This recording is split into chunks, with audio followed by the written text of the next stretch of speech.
तेलंगाना की सत्ता पर काबिज होने के बाद कांग्रेस 2024 के लोकसभा चुनावों की तैयारी में जुट गई है। वहीं मुख्यमंत्री की शपथ लेने के बाद रेवंत रेड्डी पार्टी के मिशन को आगे बढ़ाने में जुट गए हैं। रेवंत रेड्डी ने विधानसभा चुनाव में कांग्रेस की 6 गारंटी को अमली जामा पहनाना शुरू कर दिया है। इसी सिलसिले में सीएम ने राज्य में महिलाओं को फ्री बस सेवा की शुरुआत की। कार्यक्रम के दौरान रेवंत रेड्डी ने भारत की स्टार बॉक्सर निखत जरीन को भी 2 करोड़ बतौर प्रोत्साहन राशि सौंपी। मुख्यमंत्री ने बीते शनिवार को मुक्केबाज निखत जरीन को अगले साल पेरिस ओलंपिक खेलों की तैयारियों के लिए 2 करोड़ का चेक दिया है। इस दौरान डिप्टी सीएम मल्लू भट्टी विक्रमार्का, मंत्री तुम्मला नागेश्वर राव, सीतक्का, कोंडा सुरेखा और अन्य भी उपस्थित थे। सीएम ने बॉक्सर को बधाई दी और आगे के लिए शुभकामनाएं भी दी। बाद में उन्होंने निखत के साथ महालक्ष्मी कार्यक्रम के तहत फ्री टिकट के साथ बस यात्रा की। इस यात्रा की तस्वीरें अब सोशल मीडिया पर वायरल हो रही हैं। प्रोत्साहन राशि के लिए निखत ने तेलंगाना सरकार और सीएम रेवंत रेड्डी को धन्यवाद दिया और कहा कि इससे उन्हें पेरिस ओलंपिक की तैयारी में मदद मिलेगी। उन्होंने अपने सोशल मीडिया हैंडल एक्स पर सीएम के साथ तस्वीरें शेयर करते हुए लिखा, तेलंगाना सरकार के अपार समर्थन के लिए आभारी हूँ। ये सपोर्ट हमें देश और राज्य को गौरवान्वित करने के लिए और कड़ी मेहनत करने का हौसला देगा।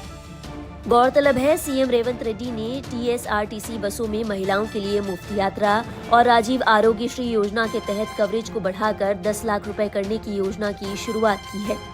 मंत्री सीतक्का और कोंडा सुरेखा ने विधानसभा परिसर में पूरे मंत्रिमंडल और कांग्रेस विधायकों की मौजूदगी में बसों को हरी झंडी दिखाई।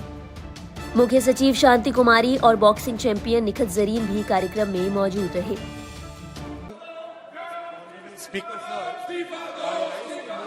To introduce the Telecommunication Bill 2023 to amend and consolidate the law relating to development, expansion and operation of telecommunication services and telecommunication networks, assignment of spectrum and for matters connected therewith or incidental thereto. Thank you, Speaker sir. कुछ कहेंगे आप क्या? Yes, sir. I introduce the bill, sir. Okay, Shri Ritesh Pandey ji, Shri Ritesh Pandey कुछ कहेंगे? Sir, मैं इस bill का opposition कर रहा हूं संविधान की धारा 177 के तहत सर। उसके अंतर्गत ये मनी बिल में प्रपोज किया जा रहा है जो कि इसको राज्यसभा की स्क्रूटनी से बाहर रखने का कार्य करेगा। मेरा अनुरोध ये है कि इसको समान रूप से लाया जाए और दूसरा सर कि पुट्टुस्वामी जजमेंट के हिसाब से इस बिल के अंतर्गत जो अधिकार प्राइवेसी के जो अधिकार थे उनका हनन हो रहा है, क्योंकि जो end to end data encryption था उसको लेकर के अब ये क्या कहते हैं उसकी स्क्रूटनी आ गई है और डेटा इंक्रिप्शन फोन पे जो होता है वो लीक हो जाएगा, जो कि कहीं ना कहीं बहुत गलत है और ये संवैधानिक रूप से इस बिल को जो है किसी कमेटी के पास भेज करके और फिर उसको स्थापित करना चाहिए। बहुत बहुत धन्यवाद।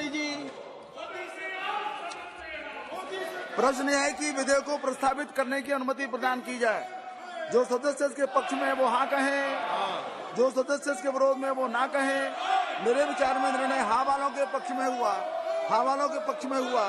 माननीय मंत्री